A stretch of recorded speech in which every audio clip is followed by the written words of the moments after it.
Good evening बच्चों, आप सभी का स्वागत है हमारे इस प्यारे चैनल डू फॉर यू पर। आज हम लोग बात करने वाले हैं कंजर्वेशन ऑफ लीनियर मोमेंटम के बारे में। ठीक है, आप पूरे लेक्चर में बने रहिएगा, बढ़िया से आपको क्लियर एकदम समझ में आ जाएगा कंजर्वेशन ऑफ लीनियर मोमेंट। तो आज का जो टॉपिक है हम लोग बात करेंगे वो है कंजर्वेशन ऑफ लीनियर मोमेंटम। ठीक है, किस पे बात करने वाले हैं? Conservation of linear momentum. ठीक है ना, कंजर्वेशन ऑफ लीनियर मोमेंटम। क्या होता है कंजर्वेशन ऑफ लीनियर मोमेंटम, आपको समझ में आएगा कुछ ही देर में। ठीक है, तो सबसे पहले हम लोग बात करेंगे मोमेंटम का कि आखिर ये मोमेंटम क्या होता है। तो देखो गौर समझा, आज के बाद हम समझा देते हैं। अगर सबसे आसान भाषा में अगर मोमेंटम को समझना चाहे तो आप ऐसे समझ सकते हैं कि अगर कोई बॉडी है ना, अगर कोई बॉडी मोशन में हो, अगर कोई बॉडी क्या है बोलो, मोशन में हो, तो समझ जाना कि उसके पास मोमेंटम होगा। है ना, मान लो यहां पर मेरे पास m मास का कोई ब्लॉक है। अब इस m मास का ब्लॉक अगर मोशन कर रहा है, अगर m मास का ब्लॉक क्या कर रहा है, मोशन कर रहा है, मतलब इसके पास क्या होगा, वेलोसिटी होगा। है ना, और अगर ये मोशन कर रहा है तो इसके पास क्या होगा, वेलोसिटी होगा। तो बस इसी को मोमेंटम कहते हैं। क्या कहते हैं बोलो, मोमेंटम। मतलब इस पूरे ब्लॉक के पास अब क्या होगा भाई, तो इस पूरे ब्लॉक के पास मोमेंटम होगा। क्योंकि जो मोमेंटम होता है ना, वो मोमेंटम को हम लोग p से डिनोट करते हैं, और p बराबर होता है मास इंटू वेलोसिटी। क्या था बोलो, मास इंटू वेलोसिटी। समझ में आ गया? तो किसी बॉडी का मास और उसका वेलोसिटी के प्रोडक्ट को कहा जाता है मोमेंटम। तो momentum is defined as the product of mass and its velocity. ठीक है, तो इसके मास और वेलोसिटी के प्रोडक्ट को हम लोग क्या कहते हैं बोलो, मोमेंटम। देखो, अगर किसी बॉडी का मोमेंटम अगर बढ़ा दे तो उस बॉडी का काइनेटिक एनर्जी भी बढ़ जाएगा। उस बॉडी का क्या बढ़ जाएगा बोलो, काइनेटिक एनर्जी भी बढ़ जाएगा। जीवन में आप लोग काइनेटिक एनर्जी का फॉर्मूला पढ़े होंगे, ई बराबर होता है हाफ एम वी स्क्वायर। बस समझाने के लिए बता रहे हैं, E equal to half M, kinetic energy को ई से डिनोट करेंगे तो ई बराबर होता है हाफ एम वी स्क्वायर। ठीक है, थोड़ा और समझने का अगर कोशिश करें यहाँ पर, तो ऐसे आप समझ सकते हैं कि अगर हम इसी टर्म को हाफ एम वी स्क्वायर को अगर ऊपर नीचे एम एम से मल्टीप्लाई कर दे तो क्या हो जाए, ऊपर नीचे एम एम से मल्टीप्लाई कर देंगे तो यहाँ हो जाएगा 1/2। ठीक है ना, ध्यान से देखना, 1/2, और यहाँ हो जाएगा एम स्क्वायर। ठीक है, वी स्क्वायर बाय एम। और अगर सॉल्व करें तो इसको ऐसे लिख सकते हैं, M square V square by 2m।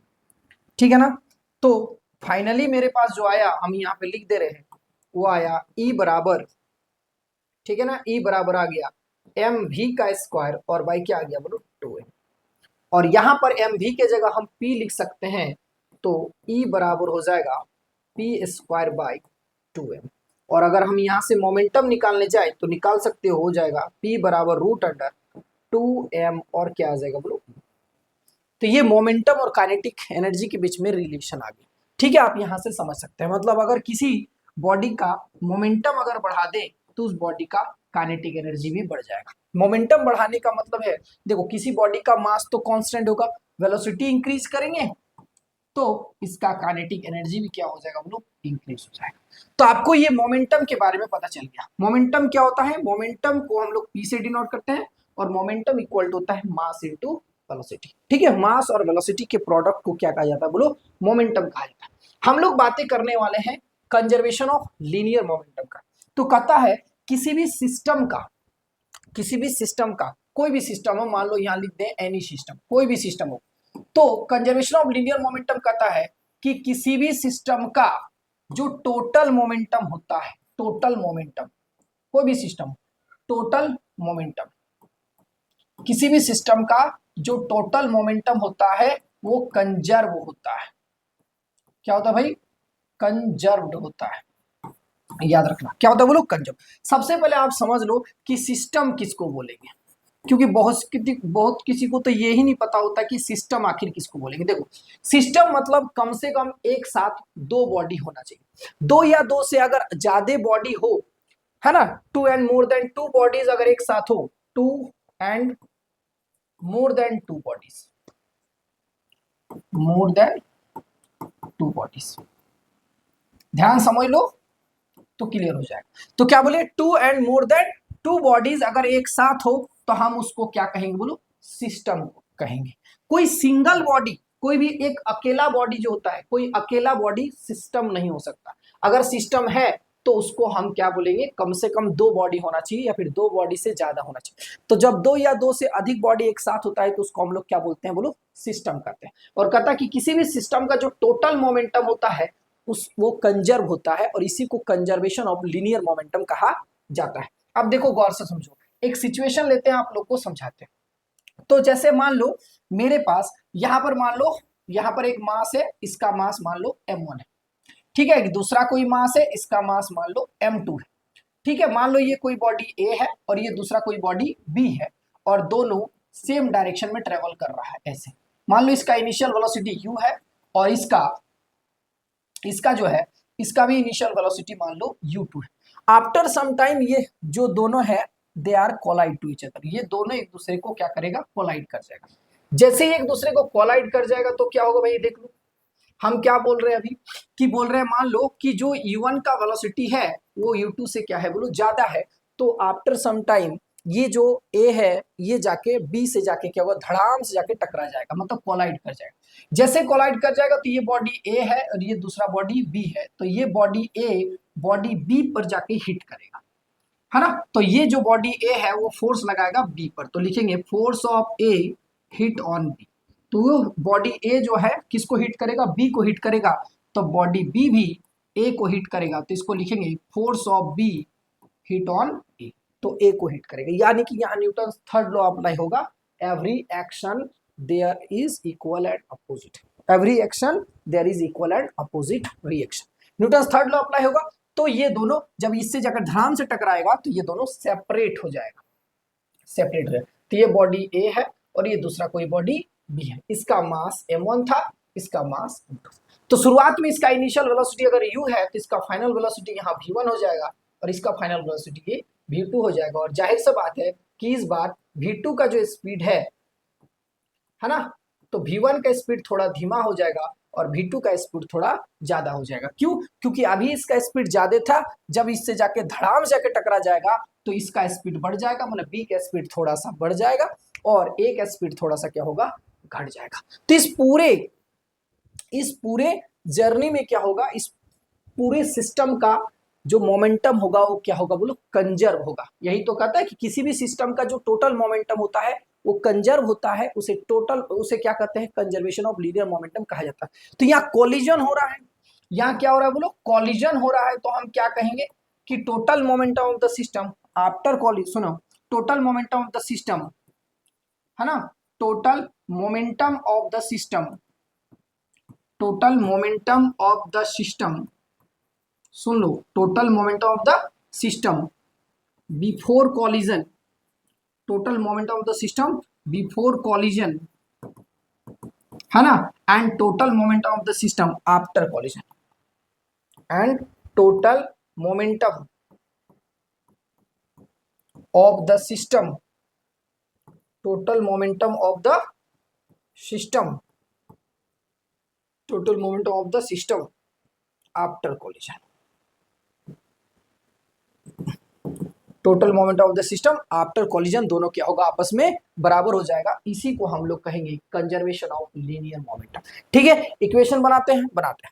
तो एक काम करो, अब ये दोनों m1 और m2 दोनों एक साथ जब आएंगे, मतलब एक साथ ही तो है, तो इसको हम लोग क्या बोलेंगे, सिस्टम बोलेंगे। तो इस पूरे सिस्टम का टोटल मोमेंटम और उधर वाले सिस्टम का टोटल मोमेंटम आपस में क्या हो, बराबर होगा। इसी को कंजर्वेशन ऑफ लीनियर मोमेंटम कहा जाता है। तो इस पूरे प्रोसेस में क्या हो रहा है, तो क्या बोलेंगे हम, total moment of the system before collision and total moment of the system after collision, है ना, आर क्या हो गया, equal, called conservation of linear momentum. तो निकालते हैं, तो टोटल मोमेंटम निकालने के लिए क्या कहेंगे, पहले बॉडी का मोमेंटम प्लस दूसरे बॉडी का मोमेंटम। तो मोमेंटम मतलब मास इनटू वेलोसिटी, तो इसका मास है m1 और यहाँ का वेलोसिटी है u1। तो इस बॉडी का मोमेंटम बताओ, तो इस बॉडी का अगर मोमेंटम बोले तो मास है हमारा m1 और वेलोसिटी है u1, तो हो गया m1 u1। और इस बॉडी का मोमेंटम बोलो क्या होगा, m2 u2, दोनों को जोड़ देंगे तो क्या बनेगा, total momentum of the system before collision. और ये बराबर होगा किसके, total momentum of the system after collision के। तो इसका बताओ, इसका मास है m1 और इसका है वेलोसिटी v1, तो यहाँ लिखोगे m1 v1 प्लस क्या लिखाएगा m2 v2। अब ये दोनों को जोड़ दिए तो क्या बोलेंगे, total momentum of the system after collision. तो कहता है ना, कि किसी भी सिस्टम का जो टोटल मोमेंटम होता है वो कंजर्व होता है। कंजर्व क्यों है, क्योंकि पहले जो था वो बाद में है ना, पहले का मोमेंटम और बाद का मोमेंटम अगर बराबर है तो इसको बोलेंगे कि पूरा पूरा सिस्टम का जो टोटल मोमेंटम है वो कंजर्व है, और इसी को हम लोग कंजर्वेशन ऑफ लीनियर मोमेंटम कहा जाता है। तो हम लोग सीधा सीधी बोल सकते हैं इनिशियल मोमेंटम बराबर फाइनल मोमेंटम अगर बराबर है तो इसी को बोलते हैं कंजर्वेशन ऑफ लीनियर मोमेंटम। ठीक है, तो this is called conservation of, this is called conservation of linear momentum, conservation of linear momentum. आ गया समझ में? तो कंजर्वेशन ऑफ लीनियर मोमेंटम का इक्वेशन समझ में आ गया। अब यहीं पे हम लोग यहाँ पढ़ते हैं रिक्वायर्ड वेलोसिटी ऑफ गन। क्या पढ़ते हैं भाई, रिक्वायर्ड वेलोसिटी ऑफ गन। अब क्या होता है ये रिक्वायर्ड वेलोसिटी ऑफ गन, ध्यान सुनो। तो रिक्वायर्ड वेलोसिटी ऑफ गन क्या होता है, तो कहता है कि जो गन है, गन भी तो एक सिस्टम है, गन भी सिस्टम है, बोले सर दो बॉडी कहाँ एक साथ है, बंदूक है उसके अंदर गोली है, तो मतलब ये एक सिस्टम है। तो इस पूरे सिस्टम का जो टोटल मोमेंटम होगा वो कंजर्व होगा, मतलब ये कंजर्वेशन ऑफ लीनियर मोमेंटम पर वर्क करेगा, कंजर्वेशन ऑफ लीनियर मोमेंटम पर क्या करेगा बोलो, वर्क करेगा। ठीक है, तो अगर हम गौर से देखें तो क्या करेंगे, ये रिक्वायल वेलोसिटी क्या होता है, तो देखो रिक्वायल वेलोसिटी होता है क्या, जब किसी बंदूक से फायरिंग किया जाता है तो बंदूक थोड़ा पीछे की ओर हटती है, और ये जो पीछे की ओर हटती है, जिस वेलोसिटी से पीछे की ओर हटेगी उसे हम रिक्वायल वेलोसिटी कहेंगे। क्या कहेंगे, रिक्वायल वेलोसिटी। तो हम लोग क्या बोल सकते हैं, the velocity of gun in backward direction is called recoil velocity. तो जब कभी भी गन से फायरिंग किया जाएगा तो गन पीछे की ओर जिस वेलोसिटी से भागेगी या फिर हटेगी, इसी को हम क्या कहते हैं, रिक्वायल वेलोसिटी कहते हैं। और रिक्वायल वेलोसिटी को हम लोग किसे डिनोट करेंगे, कैपिटल V से डिनोट करेंगे। बात समझ में आ गई? आप ध्यान सुनो। मान लो मेरे पास यहाँ एक बंदूक हम बना देते हैं, मान लो हम यहाँ एक बंदूक बनाने का कोशिश करते हैं, तो ये मान लो मेरे पास एक बंदूक है, हाँ जैसे सके ये बंदूक बना दी, मान लो ये बंदूक है। अब इस बंदूक के अंदर ये गोली रहेगा प्यारा सा, ये रहा गोली, ठीक है। अब ये गोली जब इस बंदूक के ट्रिगर को दबाया जाएगा तो गोली धपाक से बाहर निकलेगा, यहाँ पे बोलो हाँ है ना, तो ये गोली बाहर निकल जाएगा भाई, ये गोली बाहर निकल जाएगा। तो इस बंदूक का द्रव्यमान कैपिटल M है, गोली का द्रव्यमान छोटू सा गोली है तो छोटा सा द्रव्यमान होगा, स्मॉल m होगा। ठीक है, इस गोली का द्रव्यमान स्मॉल m है और गोली बहुत तेजी से आगे की ओर बढ़ेगा तो इसका वेलोसिटी स्मॉल v है, और कैपिटल M गन का मास है, गन का क्या है बोलो, मास है।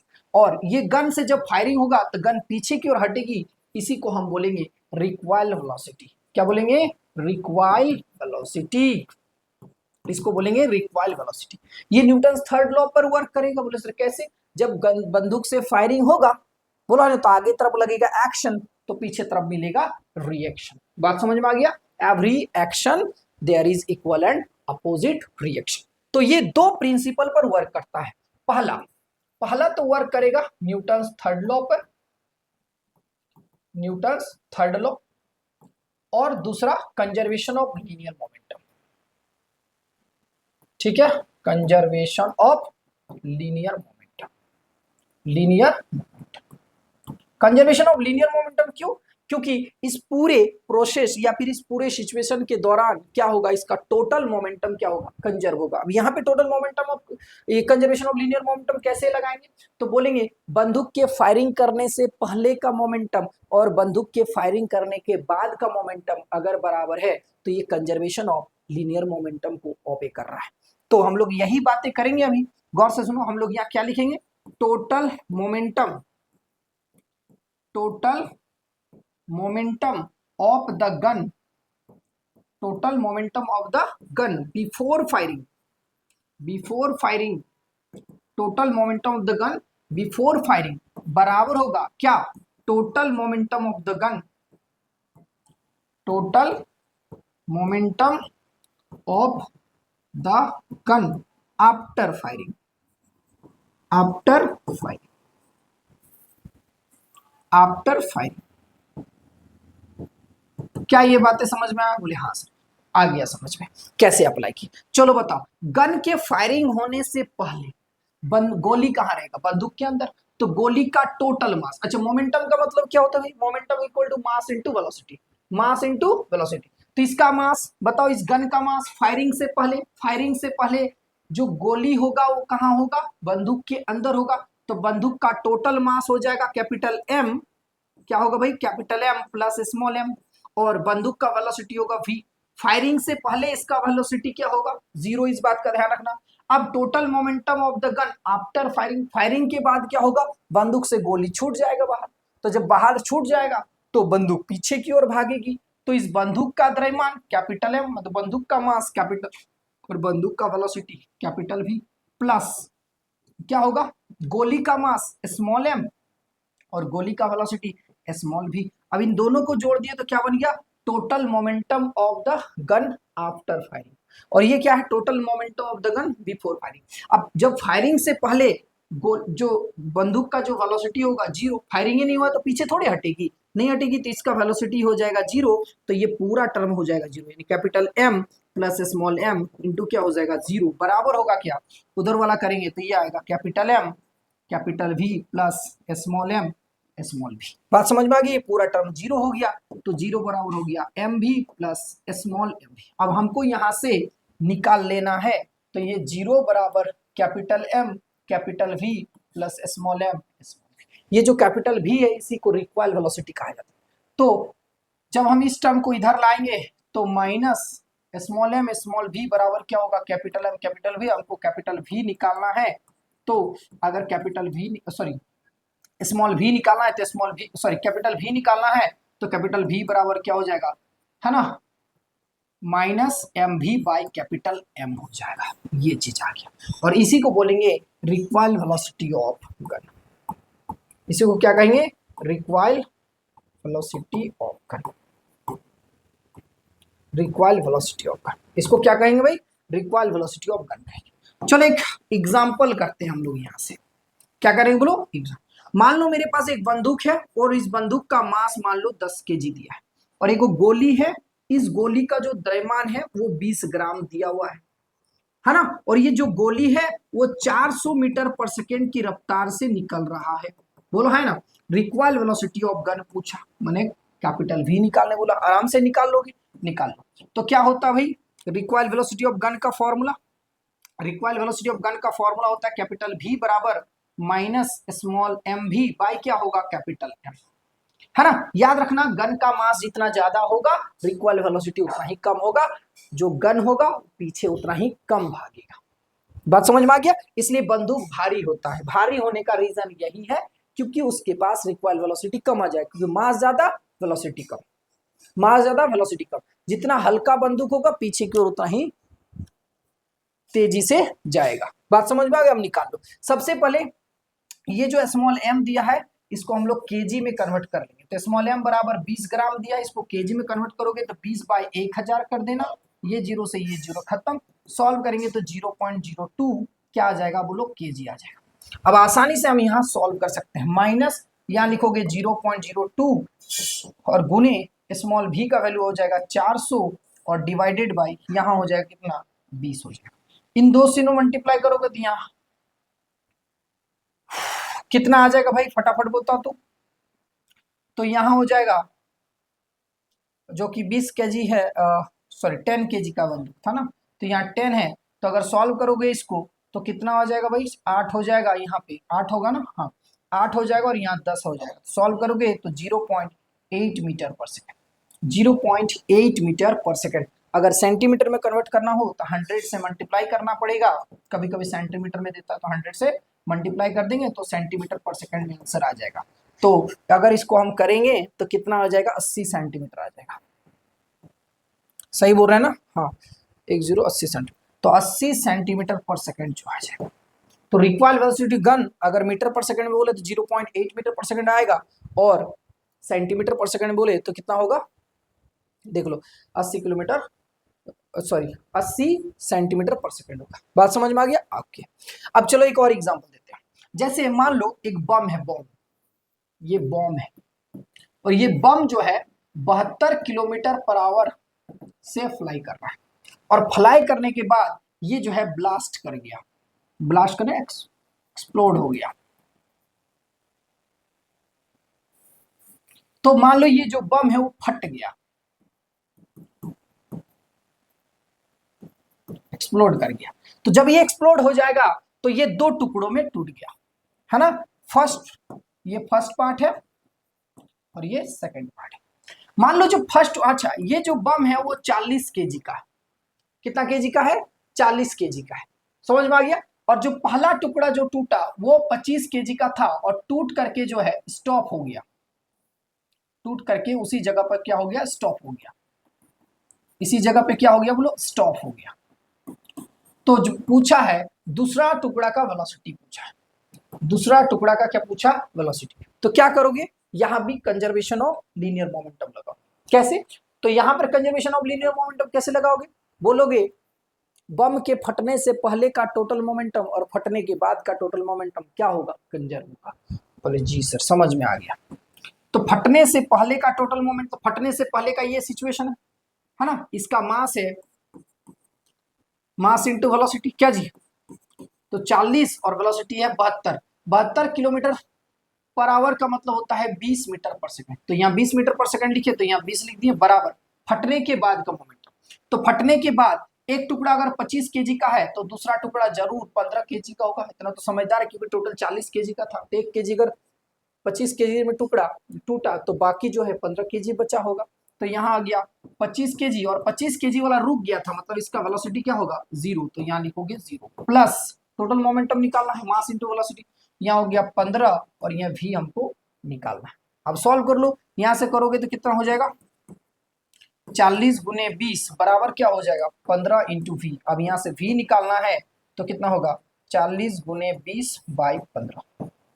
समझ में आ गया? अब जो जो कटेगा उसको काट दो। 5 तिया 15, 5 चौके 20, सही है। 5 तिया 15, 5 चौके 20। तो मेरे पास आ गया 160 बाई 3, 160 बाई 3 कटेगा। 5 तिया 15 है ना, 5 तिया 15, एक बचेगा, 3 आ जाएगा, 3.3। तो ये आएगा 53.3 मीटर पर सेकेंड। तो इतना स्पीड से भागेगा। समझ में आ गया क्या? चलो अब यही वाला एक क्वेश्चन और दे देते हैं ताकि समझ में आ जाए। देखो जैसे वही कहानी, 40 केजी का ये, समझ में, ये 40 केजी का बॉम्ब है और ये फट के दो टुकड़ा में टूट गया। और ये जो स्पीड से, कितना स्पीड से चल रहा है? मान लो वही कहानी 72 किलोमीटर पर आवर से चल रहा है। 72 किलोमीटर पर आवर माना 20 मीटर पर सेकंड। एक टुकड़ा जो पहला टुकड़ा था वो 15 केजी का है और 15 केजी का है और ये टूट करके स्टॉप हो गया, मतलब इसका वेलोसिटी 0 हो जाएगा। दूसरा टुकड़ा का वेलोसिटी पूछा है, हो जाएगा। तो दूसरा टुकड़ा का अगर वेलोसिटी पूछा है तो और आसान है, उसी तरह करना है। Total momentum of the bomb before फटिंग मतलब total momentum of the bomb before explosive, है ना। तो फटने से पहले का टोटल मोमेंटम और फटने के बाद का टोटल मोमेंटम लेना है। तो इसका बाद पहले का मोमेंटम हो गया 40 गुने कितना हो जाएगा? 20 बराबर फटने के बाद, फटने के बाद का टोटल मोमेंटम। तो पहला टुकड़ा का जो मोमेंटम होगा मास इंटू वेलोसिटी, तो मास है हमारा 15 केजी, वेलोसिटी है 0, प्लस फटने के बाद का मास ये 15 है तो बचा हुआ 25 होगा और हमको v निकालना है। तो ये पूरा टर्म 0 हो गया। 40 गुने 20 बराबर कितना हो जाएगा भाई? 25 गुने भी। तो हम यहाँ से भी निकालना है तो 40 गुने 20 बाई 25। तो 5 पचे 25, बोलो 5 चौके 20 और यहाँ 8 25 40, 8 चौके 32 मीटर पर सेकंड, 32 मीटर पर सेकंड, ये आंसर। समझ में आ गया? याद रखना। जैसे एक और देते हैं, मान लो मेरे पास एक ट्रक है, ट्रक, ये ट्रक पर जब लोडिंग नहीं किया गया है, ट्रक समझते हो ना? हाँ। तो मान लो मेरे पास यहाँ एक ट्रक है, इस ट्रक है, ऐसे ट्रक है, मान लो इतना खतरनाक, मान लो ये ट्रक है, मान लेते हैं। तो ये ट्रक है, इस ट्रक पे अभी कोई लोड नहीं है, और ये मान लो ये 1000 केजी का ट्रक है। कितना केजी का? 1000 केजी का ट्रक है, और ये 60 किलोमीटर पर आवर से चल रहा है। समझ में आ गया? अब बोला कि अगर इसी ट्रक में, मतलब सेम ट्रक में, तो सेम ट्रक बनाने के लिए हम क्या करेंगे, या हम इसको हम कॉपी कर देते, कॉपी का ऑप्शन है, कॉलन बन जाता है। वाह, देखो बन गया। तो एगो और यहाँ यही सेम ट्रक बना दी। अब ये जो सेम ट्रक है, इस सेम ट्रक पर मान लो हम 2 टन का लोड चढ़ा दिए, इसमें हम एक मटेरियल चढ़ा दिए, कितना का?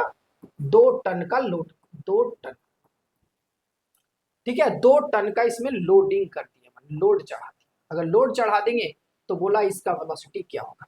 अब थोड़ा हम एग्जांपल आपको देते हैं।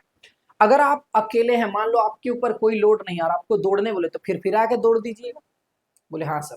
लेकिन अगर मैं बोलूं कि आपके सर के ऊपर एक 50 केजी का चीनी का बोरा चढ़ा दे, आप बोले दौड़ने के लिए, क्या उसी तरह दौड़ पाइएगा जिस तरह आप खाली में दौड़ रहे थे, बिना लोड का दौड़ रहे थे? बोले नहीं। ऐसा क्यों? ऐसा क्या हुआ? तो यहाँ अप्लाई हो गया कंजर्वेशन ऑफ लीनियर मोमेंटम। क्या अप्लाई हुआ? Conservation of linear momentum. क्या कहता है कंजर्वेशन ऑफ लीनियर मोमेंटम? कि पूरा सिस्टम का जो टोटल मोमेंटम होगा वो कंजर्व होगा। ठीक है, जब मेरा बॉडी खाली था, मतलब मेरे ऊपर कोई लोड नहीं था, तो इस केस में क्या था, मेरा मास कम था, वेलोसिटी ज्यादा मिला। ठीक है, वेलोसिटी क्या मिला? ज्यादा मिला। जब हम वही 50 केजी का चीनी का बोरा चढ़ा दिए, तो अब मेरा बॉडी का मास ज्यादा हो गया। मास ज्यादा होगा तो वेलोसिटी घट जाएगा, क्योंकि पूरे दौरान, इस पूरे जर्नी में क्या होगा, पूरे सिस्टम का मोमेंटम क्या होना चाहेगा? कंजर्व होना चाहेगा। इसलिए जब मास बढ़ गया तो वेलोसिटी घट जाएगा। तो इसका मतलब सब दिमाग में चलना चाहिए कि सर इसका मतलब ये हुआ कि जब ट्रक में लोड करेंगे तो क्या इसका वेलोसिटी तब कम हो जाएगा, क्योंकि मास बढ़ गया तो वेलोसिटी कम हो जाएगी? बिल्कुल, यहाँ का वेलोसिटी यहाँ से तो कम ही आएगा। कितना आएगा ये हमको निकालना है, तो निकाल लेते हैं। इस पूरे दौरान क्या होगा, लोडिंग है ना, लोडिंग के पहले का टोटल मोमेंटम और लोडिंग के बाद का टोटल मोमेंटम हमको निकालना है, बोला है ना। तो यहाँ किस तरह conservation of linear momentum apply होगा? Total momentum of the system, या फिर total momentum of the truck before loading and total momentum of the truck after loading, दोनों क्या होना चाहिए? बराबर होना चाहिए। इसी को कंजर्वेशन ऑफ लीनियर मोमेंटम कहते हैं। चलो, लोडिंग के पहले का टोटल मोमेंटम, तो इसका मास इंटू वेलोसिटी करो, तो मास है मेरे पास 1000 और वेलोसिटी है 60, और ये बराबर होगा किसके? Total momentum of the truck after loading.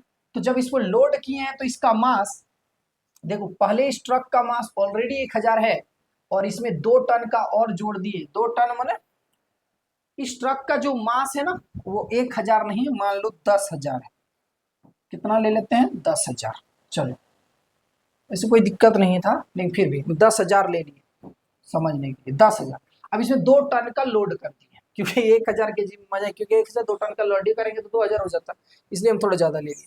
तो ये ट्रक 10,000 केजी का, 2 टन का लोड, 2 टन का लोड माने कितना केजी इसमें लोड डाले होंगे? 2000 केजी लोड डाले। तो टोटल मास कितना हो गया जी? 10,000 प्लस 2000 यानी कि 12,000। तो हो गया कितना? 12,000 का लोड डाले और गुने वेलोसिटी हमको निकालना। अब वेलोसिटी निकालो, तो v निकालने के लिए क्या करोगे? 10,000 गुने 60 डिवाइडेड बाई 12,000, तो 3 0, 1 2 3, 1 2 3, खत्म हो गया, है ना। और कुछ कटेगा तो यहाँ हो जाएगा 600, 600 बटा 12, 12 25 60, 5 50 metre, 50 kilometre per hour, metre नहीं, 50 किलोमीटर पर आवर। देखो अब इस ट्रक का जो स्पीड आया वो कितना आया? 50 किलोमीटर पर आया, और जब लोड नहीं किया तो कितना चल रहा था? 60 से। ऐसा क्यों हुआ? क्योंकि अगर हम मास बढ़ाएंगे तो वेलोसिटी घटेगा, और यहाँ मास कम था तो वेलोसिटी ज्यादा था। और इस पूरे दौरान मोमेंटम जो होगा क्या होगा बोलो? Momentum, momentum of the system, momentum of the system is conserved, conserve. ठीक है, तो पूरे सिस्टम का जो मोमेंटम होगा क्या होगा बोलो? कंजर्व होगा। क्या बातें समझ में आ गया? तो आई थिंक आपको बेहतरीन तरीका से कंजर्वेशन ऑफ लीनियर मोमेंटम समझ में आ गया होगा कि पूरा बॉडी का सिस्टम, पूरे सिस्टम का जो मोमेंटम होता है वो कंजर्व होता है। बात समझ में आ गया? चलो कमेंट करके बताइएगा। मिलते हैं next video. Till then thank you very much.